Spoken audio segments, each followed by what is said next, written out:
Okay. Good afternoon, everybody.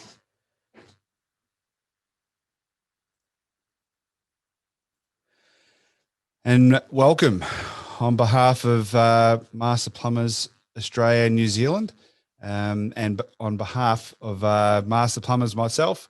My name is Daniel Carroll, and I look after media and communications with Master Plumbers.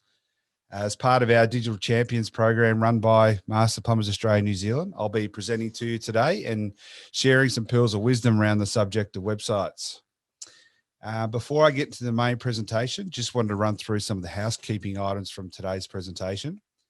Right off the top, I'll let you know that this presentation is being recorded. So if you want to go back over something at a later stage or share this with a colleague or friend, feel free to pass on the link when we send it out to you afterwards. Now, I'm keen to hear from all of you what you're looking to get out of this session and if there's anything in particular I can help with. And although all guests are muted, I do encourage you to use the Q&A function in the Zoom toolbar there. At the top or bottom of your screen, depending on how yours is set up. And I'll do my very best to answer what I can with the time that we have scheduled for today. So I'd like to kick off with a question. If you can find the chat box wherever it is on your screen, I want you to put in there. Actually, I don't think it's a chat box. It could be the Q&A function. I want to tell you, tell me a little bit about your web presence. Do you have a website and you're looking to do something to improve it, or are you still at the investigation stage? So just in the Q&A section there. Yep, we got, thanks, Alicia. Yes. Got something there. Yep, Fresh Air Plumbing, they're investigating. Good to have you on board. Yeah, there's a couple more people coming through now. So it's Tegan says our company's been around for a little while, 1949. Good stuff. Website's a little bit outdated. Wanting to update and make it a little bit more modern and functional. And very, very good to keep your website. Before we get into the nuts and bolts of things, it's very important that sometimes it could be a little bit of a burden, but you always, the website is an evolutionary thing. So it's always got to be updated. Information needs to be updated. The type of work you're doing might have changed. So it's always good to revisit it every now and then. A few more people coming through now looking to do a health check. Yep. Website already. Fantastic. Got a new website ready to do some more and considering our options for online presence. All right. Well, great. It's a little bit of everything. But yeah, feel free to keep putting through the questions. And if I don't answer it in the presentation today, I do have the ability to follow you up with your registration details and get the information back to you as best I can. Now, as I said before, regardless of what stage you're at, I hope there's something you're able to take away from today and help you on the quest to build a website. So let's get started. A website still relevant in 2021. Now I want to try something here. If you've got a little piece of paper in front of you, I want you to write down your answer to this question, what you think at this very moment. Just a simple yes or no is fine. And then at the end of the presentation, we'll have the opportunity to revisit that piece of paper and that comment there and see if there's anything that I can tell you today or anything that you learn that's able to change your thought on that question. Now, I'll say it from the top. I love my websites. I love exploring the different ways in which different brands, companies, celebrity identities, sporting clubs, and service providers, the way they promote their brands and express their unique personality. It's their point of difference. People are coming to a site to find out why they should choose you over the next person. Pick me, a big pick me. I love this example from The Simpsons, Homer's webpage. For those of you that are fans, it's from one of the early seasons, I think. It's a pretty accurate, a little bit exaggerated, of course, reflection of what a lot of people did in the early days of website production. Lots of cool and wow without really taking into account the substance that they were producing.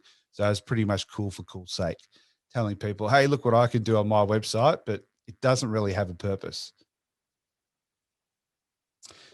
So on the screen here, I've put up one of my all-time favorite examples. I'll dob myself in now. I'm a little bit of an Apple fanboy. I love my technology, but Apple is a company that really does their website well. One of the great things about the Apple website is that apart from its simplicity and the way they let their products be the hero of the site, so the people are coming to their site for their products. So that's the first thing you're always going to see. So the design of the website has remained relatively same for many years. So you'll see the example on the left-hand side, the iPhone 4. That was from 2010. The version on the right, iPhone XS, is from 2018.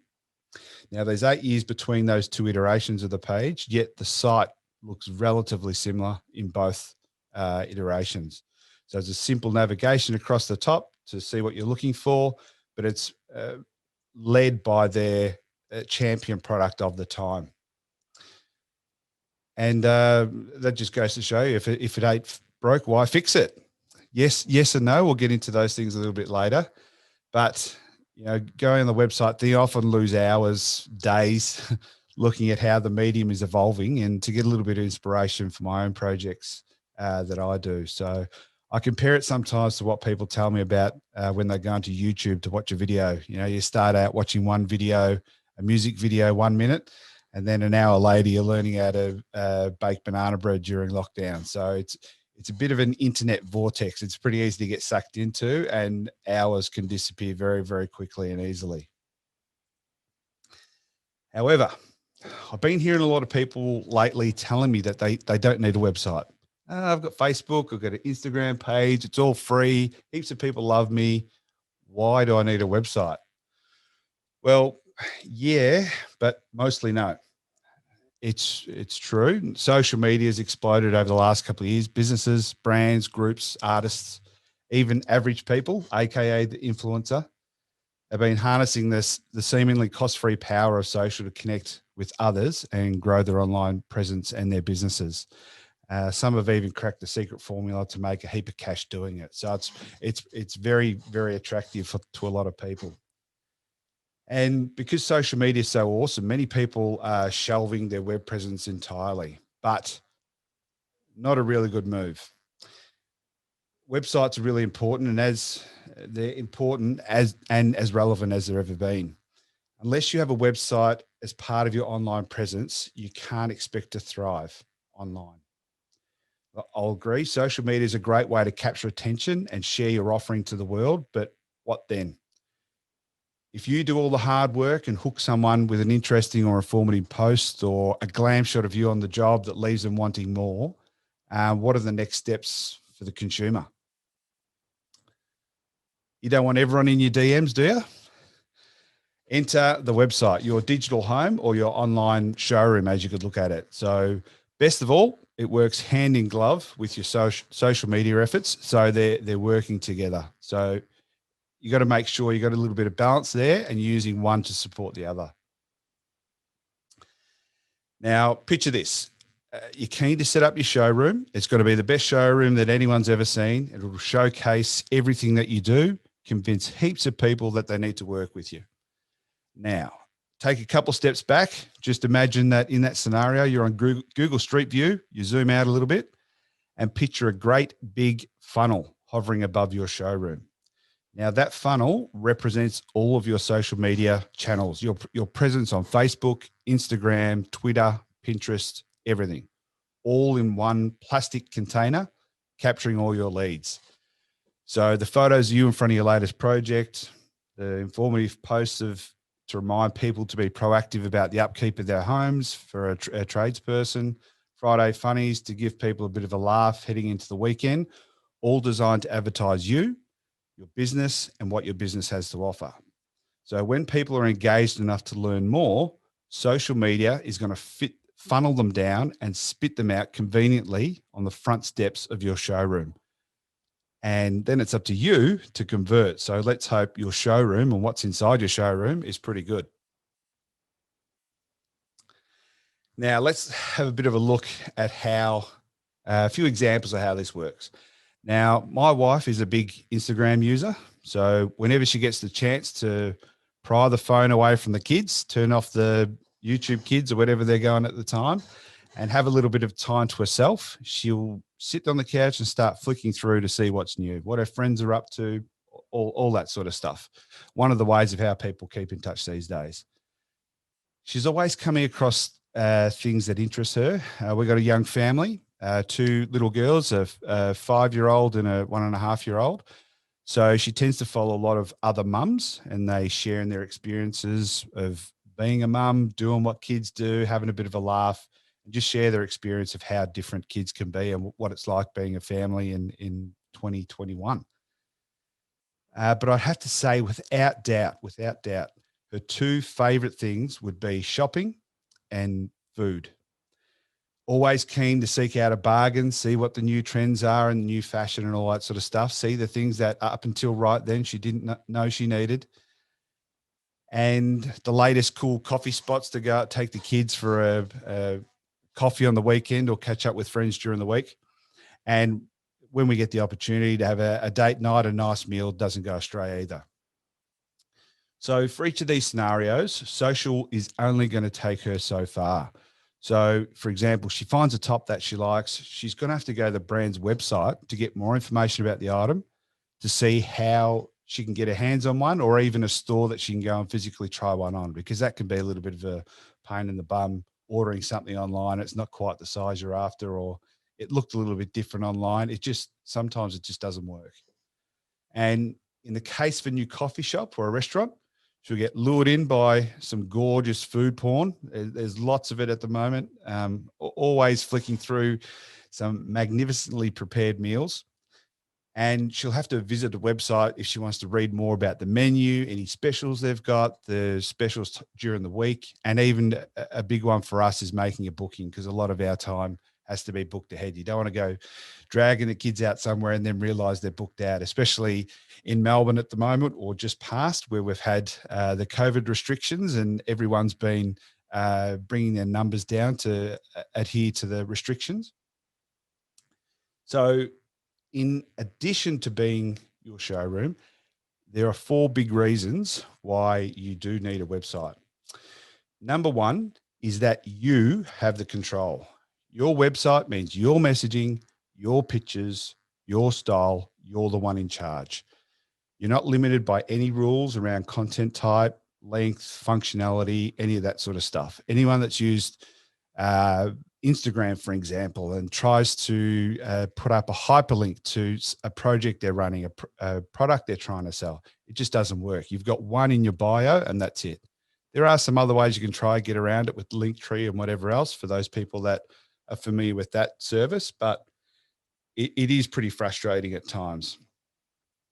And a lot of them you can put it in the comment section, but no one's going to really go in there and remember and type it out. You need a website.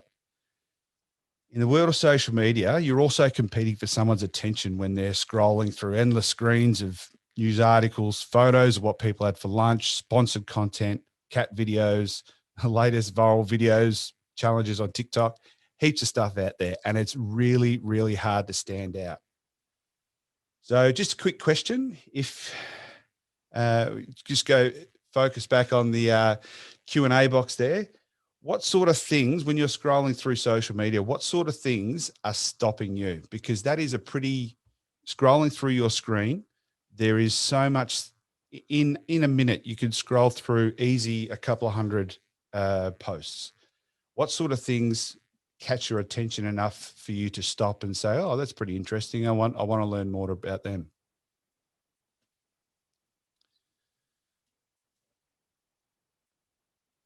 Got no one there on the Q&A. Maybe that's something we can talk about a bit later. Melissa said a lot of colors and photos. Great photos. Great photos are a big thing. Interesting photos too. Photos that are different from everyone else. Videos, quirky, great. Some great answers there. Humor. Well done, Tegan. That's something that will stop me 10 times out of 10. Not too wordy. Yep, fantastic. Something that's different and sticks out. And that is the challenge. It is very hard to stick out because there is so much happening, especially when you've got people paying big bucks for sponsored content to jump in front of you and just jam up your feed. Okay. Number 2, with a website, you have insight over what people are doing on your site.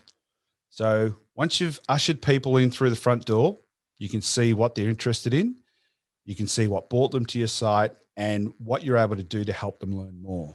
So there are great online tools like Google Analytics and other analytics programs that are able to provide an amazing level of detail about the people that visit your site that'll be able to help you in more ways than you know. It'll give you a little bit of work, but if you're prepared to do it, there is a lot of value in looking at the analytics of your website.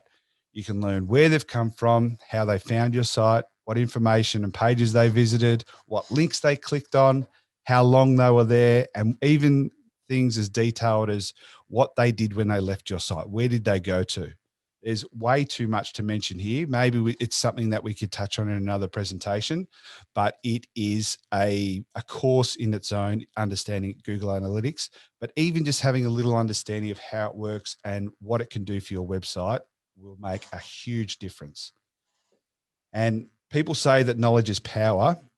And what you're able to learn from, how people interact with your site will help you focus on your marketing efforts into your future. So there's no pressure if you don't do any of that stuff. But as I touched on earlier about the continual evolution of your website, if you've got your website there and you're wondering, looking at the analytics and you're wondering why a particular part of your website isn't being accessed, are the links broken? Is there not clear enough information to help people get to that information? Do they not want to know that information? These type of things are able to help you understand why different aspects of your website are and aren't working. Number 3, social media can only do so much for you. There's no other communication medium that gives you as much control over your content and your message as a website. Apps, social media might work for niche groups and different price points for things, but the relatively small investment that you'll put out on your own website will pay off immediately and will be with you forever.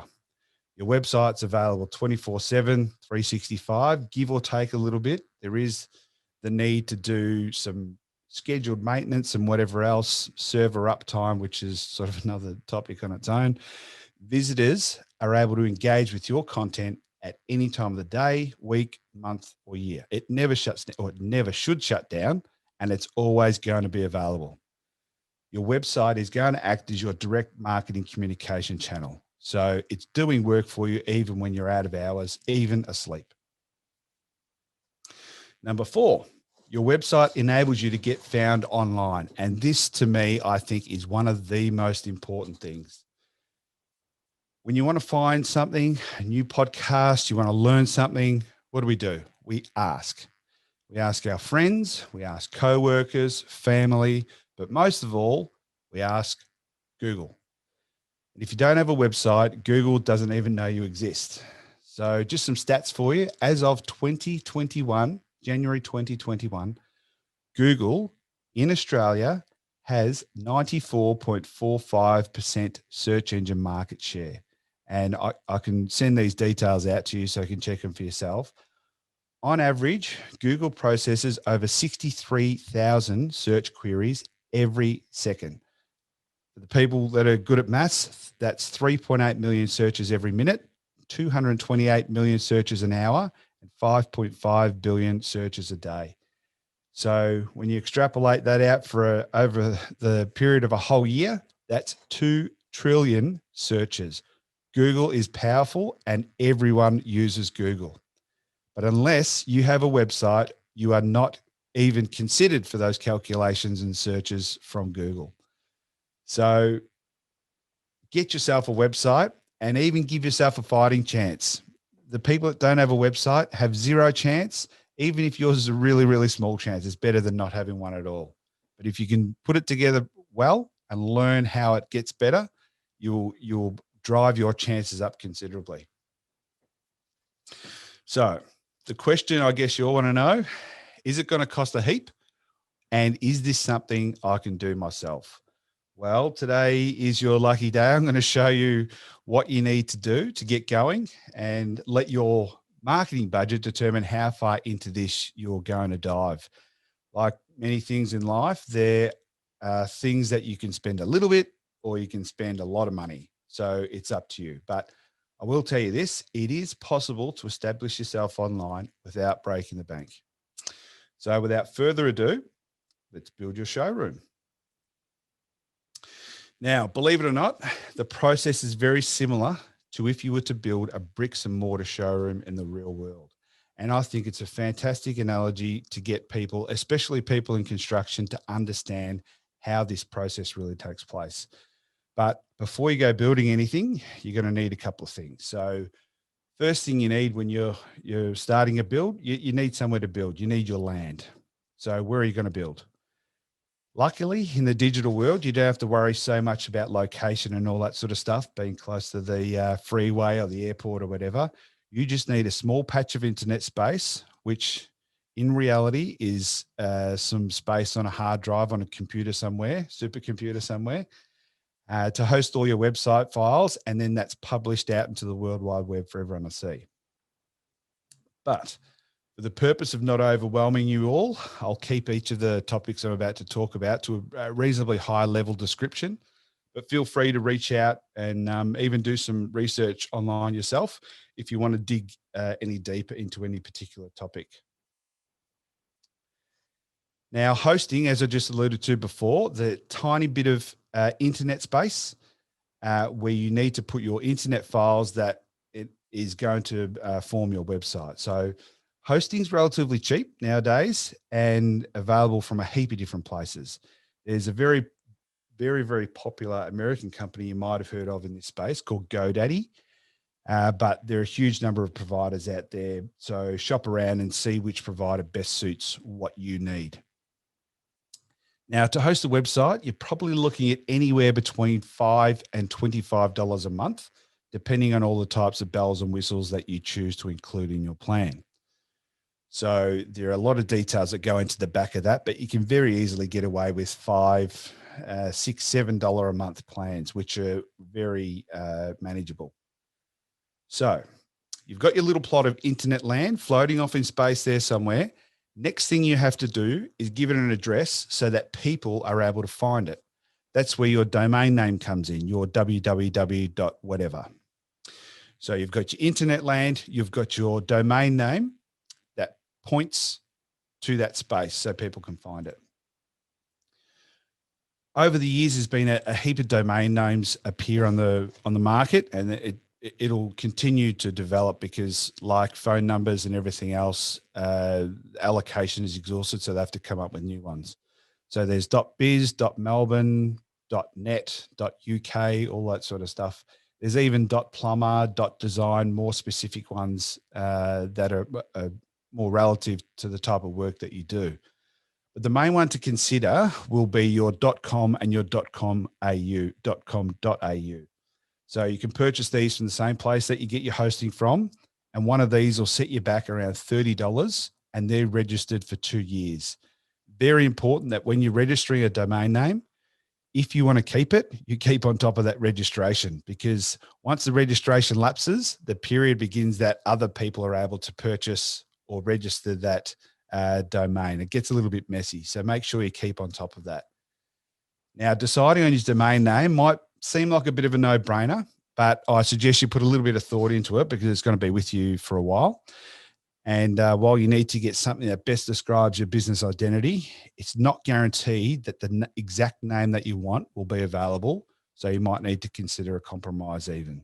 So for example, if I wanted to register a domain name, if my company was Melbourne Plumbing, for example, I doubt that I'd be able to snag www.melbourneplumbing.com.au, because I'm sure there's plenty of plumbers in Melbourne that would be vying for that coveted address, because it's very, very good for your Google search results and something that's easy for people to remember. And it also says a lot about who you are and what you do straight away, Melbourne Plumbing. That's when you might need to investigate other things like MELB plumbing, like Melb Plumbing, or Melb Plum, MELB PLUMB. There's a variety of things that you can get a little bit creative, but make sure it doesn't detract from your business identity so people get confused about who you are and what you do. However, unless you have a really common business name, you should be able to find something that fits your website really, really well and is fit for purpose. So you've got your empty block of internet land, and you've got your www.domainname.com.au. So when people type your address in, they are presented with your internet space off there in the ether, in the W's, www. So we've got our space. Let's get building. Whoa, no. Again, just like the analogy of your bricks and mortar store, you can't just jump in and start slapping bricks together and doing whatever. You need to plan out what you're going to build. You need to build from a plan. So grab some paper and a pencil, and we'll put a few notes down to give us a better idea of what we're going to build. So to start with, imagine your digital online showroom. The first thing people will see when they go in the front door is the foyer or the entry space. That's your homepage. It's the first thing people are going to see when they open the doors. So here you have to consider about how you're going to greet them. This is the first impression they get of you, your business, your website in general. So what do you want them to see first? Your best bet is to tell them what you do and why they should choose you to do it. Once you convince your guest of this, you can lead them throughout your showroom on the guided tour. And it's very, very helpful to gain their trust from the front page. So from the foyer, you're going to have a bunch of different rooms that break off in all directions. You can go to and from the foyer and into all the other rooms, backwards and forwards and whatever else. Generally, all of these rooms have dedicated purposes. So the most common that you need to consider are an About Us page. So you've got a room off to one side that's About Us. And in that room, you will talk about you, your company, and your story so far. So talk about who you are. Provide information about the experience of your team and what makes you so great. What sets you apart from the other people that do a similar job to you or provide a similar service or sell similar products.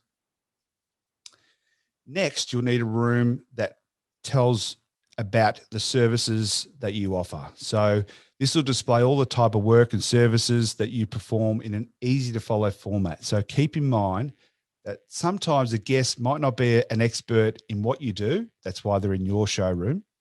So have a think about how you're going to talk to them, and make sure it's probably a good opportunity to get your friends and family involved that might not know too much about what you do. Get them to have a look and say, hey, this is what I've got. I'm writing up some information about the type of services I do. If you were looking for a similar service, is this the type of information that you'd be looking for? It's really helpful, and hopefully you have some friends that are going to give it to you straight, and they'll let you know if you're making a mistake. Next, you're going to have a room off to one side again that will talk about people are going to know who you are and what you do. They want to see what you can do and what you have done. So they want to see some evidence of your handiwork. This is a good opportunity to get some great photos, some video of some work being done, and some good descriptions of the projects and how they've come about over time. What type of things happen, if there's any particular scenario that made it a special project for you to complete, and just how mostly the things that you're really proud of and best show off your abilities. Next, you're going to need some social proof. People want social proof. They want to know, they want to be able to trust you. So this is where testimonials come in. So a key point in decision-making process of many people these days is to ask others for their experiences with a particular company, service, brand, or whatever. And this is why reviews are so important. For the people that already know, we have a webinar coming up next week that'll talk a little bit more on that. So tune into that one if that's something that interests you, because it is becoming more and more important every day. And this is where you lead your guest into a room full of people prepared to say great things about you and what you've done for them. So it's a great opportunity to have a look at all of the things people have said about you, and make sure you're picking out good ones that don't just say, these guys are great, these guys did this for me. try and get people that are going to say, give a little bit more detail and give your guests to the website a little bit more insight into what they can expect from you if they choose you as a provider. Lastly, you want a room where your guest has the ability to speak with you if they want to know more. So this is your contact page. Typically, this will have your contact details, a map of where to find you physically. If it doesn't have to, if you don't have a physical location or you just operate out of home, that's totally fine. And this is a good opportunity to put down something like an email form where people can ask questions. Great opportunity for people to request a quote. That's a very common thing, especially for tradespeople. People want to know how much a job's going to cost them.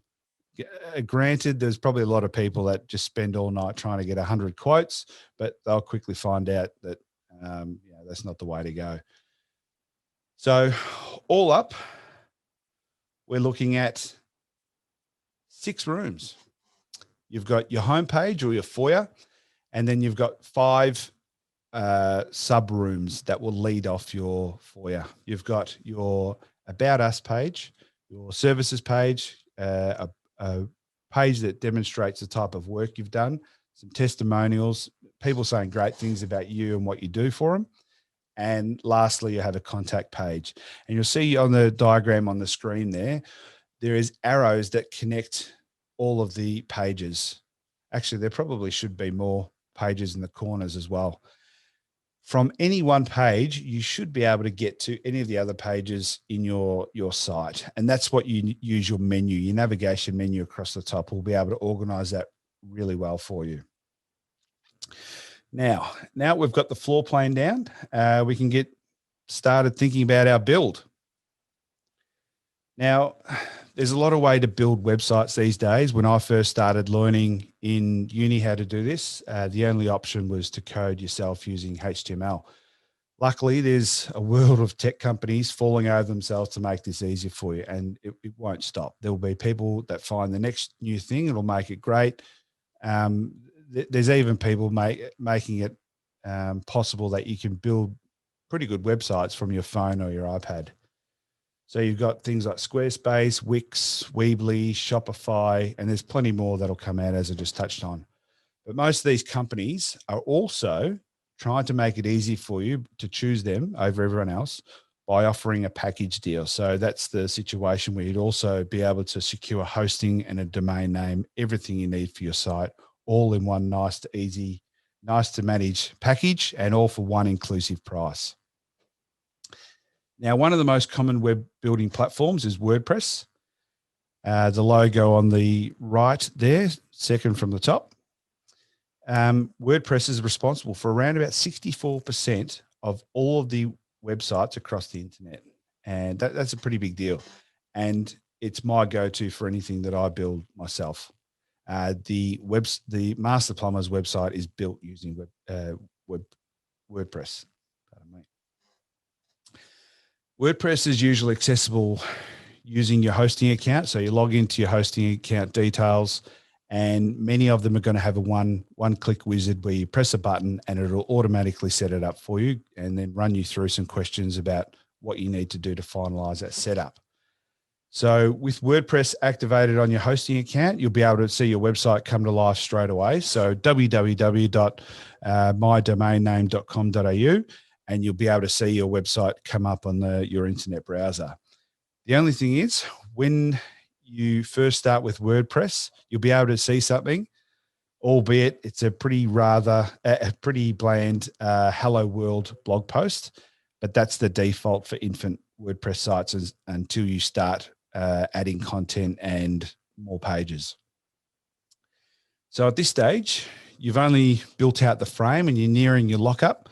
So this is where you get stuck into the decoration of your showroom and really make it yours. Put your brand on it and let people know when they come to your site, this is who they're dealing with. So for this, you're going to need a theme. Now, a theme is the style guide that you're going to add to your site to determine all of the colors, fonts, settings, how everything fits on your site, and the way that it looks. So there's generally 3 types of themes that are available to you. You've got your free themes that are available directly out of WordPress, so directly in the browser. They're not too bad. You can get away with those if you want to do something for free and you're not getting too involved with what your website looks like. You've got some better quality themes that you can buy from anywhere, $5 right up to $100, and that's a one-off cost. And then, of course, there are themes which are built usually by a developer specifically for your needs. And as you'd imagine, if someone is going to the lengths to build something specifically for you, it's going to take a lot of time and development, and it's likely to cost a little bit of money. The vast majority of sites, or all of the sites that I've built, utilize themes from places like Theme Forest, Template Monster, Elegant Themes. You just type in WordPress themes into Google. Again, go into Google to find the answers, and you'll have a heap of options come up. And these themes will cost anywhere between $15 and $80. Oh, sorry, the ones that I've used have cost anywhere between $15 and $80. So once you've loaded your theme onto your site, which is usually 1 or 2 clicks out of WordPress, you can begin laying out all of your rooms. You just go in, click add new page, click add new page, click add new page, start typing out the content, add in some photos, all of that sort of stuff.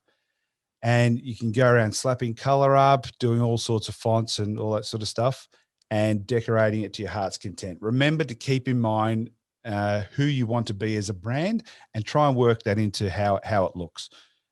One of the givens is if you have a logo that has specific colors, try as much as you can to tie in that color palette into your site, because that's when people understand the correlation between the website and who you are as a brand.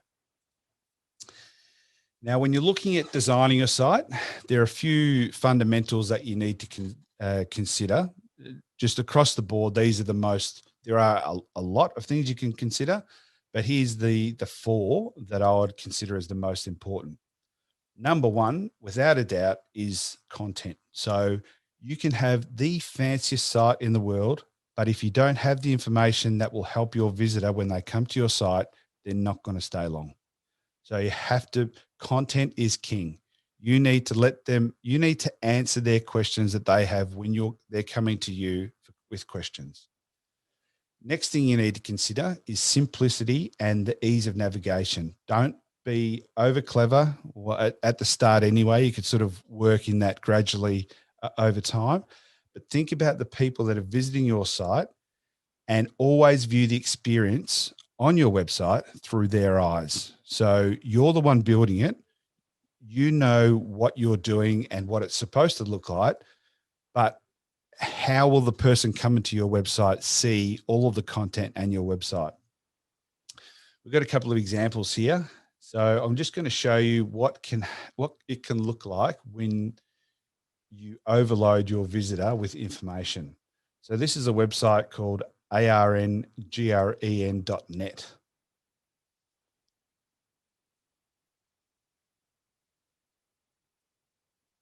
Just waiting to load there. And off the top, you can just say, wow, I don't know where to look.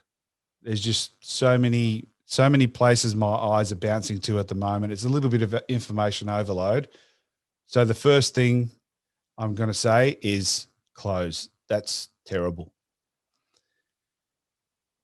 As opposed to this example from Studio Simpatico, coincidentally, a web design agency. It's a very, very nice, clean, and easy to follow site. The first thing you see is what they want to do for you. We love user-focused design, thoughtfully crafted brands, and building custom WordPress themes.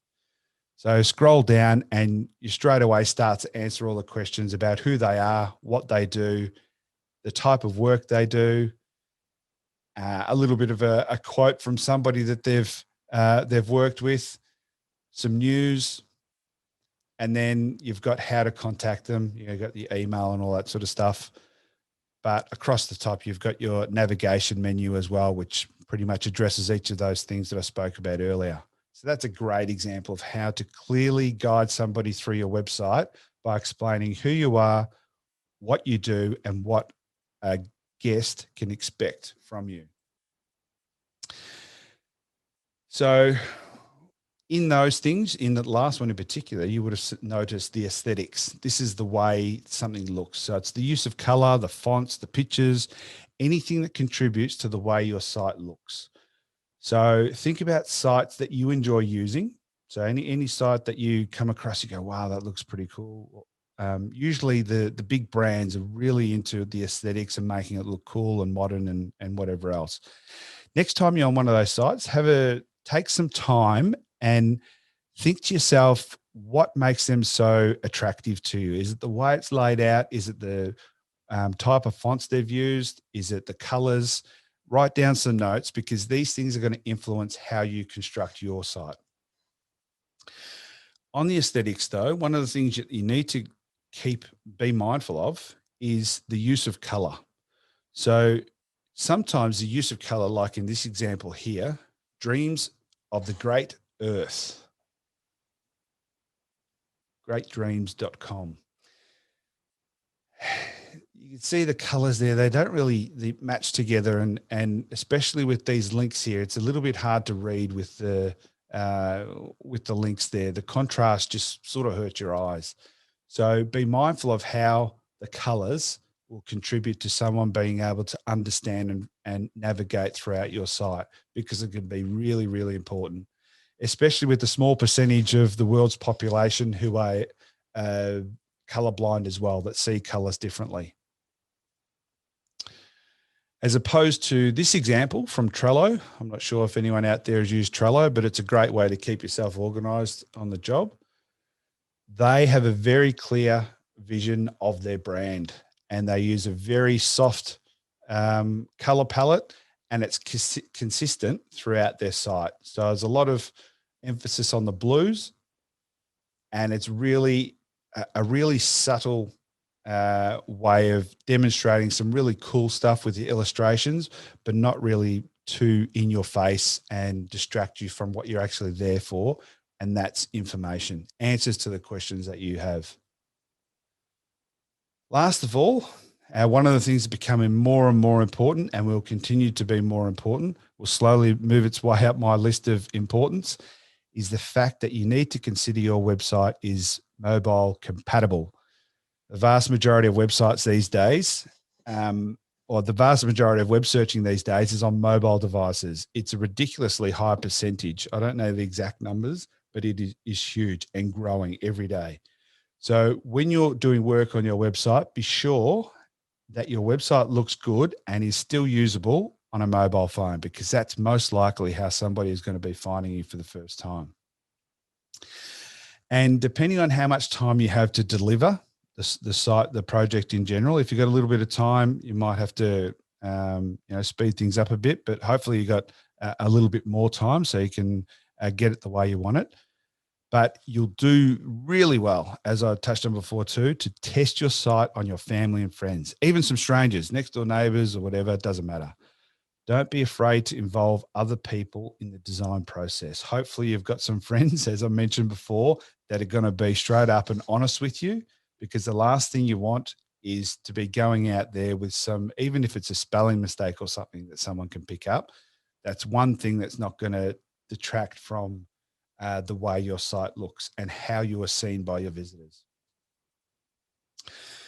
So there you have it. For as little as $100 to $200, you can get up and running online and start those social media, nurturing those social media leads with your very own online showroom. You get your internet hosting for anywhere between $5 and $25 a month, a domain name, $30 for every 2 years. And you've got your site theme for anywhere between, it could be free, but it could be between $15 and $80. So the best advice I can give you, if you want to get stuck into this yourself, WordPress is, some people will argue that it's not the easiest thing to use, as opposed to some of the other ones like Wix and that are drag and drop, similar to Word and other things you might have used on the computer. But there are always things on YouTube or free courses that you can do that will walk you through the basics of how to get a lot of this done yourself. With the when I send out a copy of this presentation, I can work in some links if you want to some of that content to help you if you want to investigate how to do this yourself. Some online tutorials which are aimed at people that are starting out and are very, very beneficial in helping you design your website the way you want to.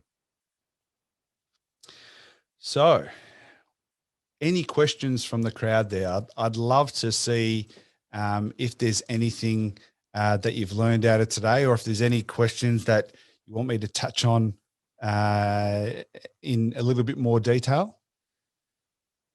I'd be happy to answer a couple of questions. Otherwise, if you think of something after, you can reach out to me. My email is Daniel, DANIEL .Carroll, CARROLL at plumber.com.au. Oh, we've got a question come through. Hi, Brendan. Sorry, that's something I forgot to say at the start. I've got Brendan Gould written under my video there. My name's Daniel Carroll. Brendan's our GM of training, and that is the name of our training account. So that's where the confusion comes in there. Okay, got a couple of people asking for feedback on their side. I will do that. I've got the ability to do that after we finish and get back to you. How do you check the expiry date of your domain name? That's a good one from Lynn. So when you go in and purchase a domain name from your provider, whoever that will be, you will have a purchase date. You either have the ability to put that purchase date in your calendar and check on it at a later stage, or what happens with the provider that I use, which is panther.com.au, PANTHUR. They will send out some emails to you with an invoice saying your invoice is due to be paid, usually about, I think it's 40 days beforehand. So you've got plenty of time. But best bet would be to put a calendar reminder because you don't want to miss out on that one. Kate. Okay. So I'm probably going to cheat and pay someone. What's the key question I'm able to ask a potential web creator? Oh, good question. The best thing to do here would be to try and learn as much as you can about what you're trying to do. In saying that, so be sure about, okay, I need 6 pages, 1 main page and 4 or 5 pages that go off there. I want to be able to, best of all, I want to be able to manage some of this stuff myself. I don't want to have to reach out to you and pay you more money every time I need to change a phone number or whatever else. So having the ability to manage a CMS, a content management system, which is what a lot of these are, which is WordPress and the like, you are able to yourself to log in and change some details without affecting the rest of the site, which is really, really helpful and something that I would recommend that you look for. Ask them how long, what sort of lead times are you looking at? Depending on the complexity of your website, some of these things that can be done in a couple of days. Now, I'm not putting pressure on the people that are providing this at the other end. Everyone's got their own, their competing projects and whatever else. Find out how long it's going to take and what type of SLAs, what type of time frame you're looking at if something was to be changed or if something was to break. That's something that's really important because just like cars, computers, anything, sometimes you'll have you can run into issues. And with websites these days, it seems to be around security. So that's something that might bump up the price of your website, but it's a bit of a balancing act. How secure do you want your site? It's very, very important if you're going to be collecting people's data, especially if you're going to be processing credit card payments and the like. So what are your thoughts on using Google's own search website? From Paula. Thanks, Paula. That's probably something that we will touch on next week when we build out a Google My Business profile. And look, it's a great option. And because it's done directly through Google, it gives you very intricate connection into the Google search machine from the word go. There are a few limitations to it. All the ones that I've seen look pretty much the same. So think of it as a bit of an online listing, just sort of uh, padded out a little bit with a little bit more color and that sort of stuff. But if you're looking to create your very own brand where you have more control over it, the Google search website isn't the way to go, but it can help. And we'll touch on that next week for the people that want to join us for that. Thank you for the info on mobile compatibility. That point is useful. No worries at all, NBS admin. I'm glad that you got something out of it. Tracy, is there a quick way to find out yourself whether a domain name is available? Yes. If you go to one of the providers that sell domain names, you can go in and they'll give you like a Google search bar. You go in and type in danielswebsites.com.au and it will tell you there and then if it's available. The more sort of common sounding it is, the more likely it is to be purchased already, but you never know your luck. Go and check it out. We've seen an NBS admin. We've seen a website that has a section with their blogs. Your thoughts on this for a website? Is it beneficial for a business or just a nice to have? Great question. Blogs is for a second stage of a website. When you're going to that next level, blogs are really important to demonstrate that your business capabilities, the type of work you're doing. If you're a thought leader, if you want to be putting it up there that I'm a really, really respectful. So in the world of plumbing, I'm really respectful of the community in general. I'm going to give you this information. It might work in my favor where I'm directing more work back to me. Coming up to a change in season, people need to be considerate of clearing out your gutters, all of that sort of stuff. It's a really, really good thing. And going to my number one priority for when building a website, content is really important. And that's where the blogs sit. So blogs will also connect with Google and affect your search rating. So Google likes to see people that are constantly making change and providing content or answers for people that are going to be looking through Google for. So blogs are pretty important, but also if you don't do them correctly, that can be a bit of a waste of time as well, but more worth it than not. Tegan, so not tech savvy, but trying to convince to update. Got on Facebook and reaping the benefits. Fantastic. And Facebook is great. And as we talked about before, it's all about nurturing those leads. Once you hook the people, so, okay, if you want to learn more or get in touch with us, get onto our website. Keeping in the loop with technology. One of my mates made a website and is unwell, so hard to get a hold. Okay. If you want to reach out via email, Tegan, I might be able to help you there. Okay. And yeah, it looks like we've got through some questions. If you think of anything afterwards, reach out and get in touch. daniel.carroll@plumber.com.au. More than happy to answer your questions. If you don't get the email, just reply to the when we send out this presentation with a few notes. And it's been great talking to you today.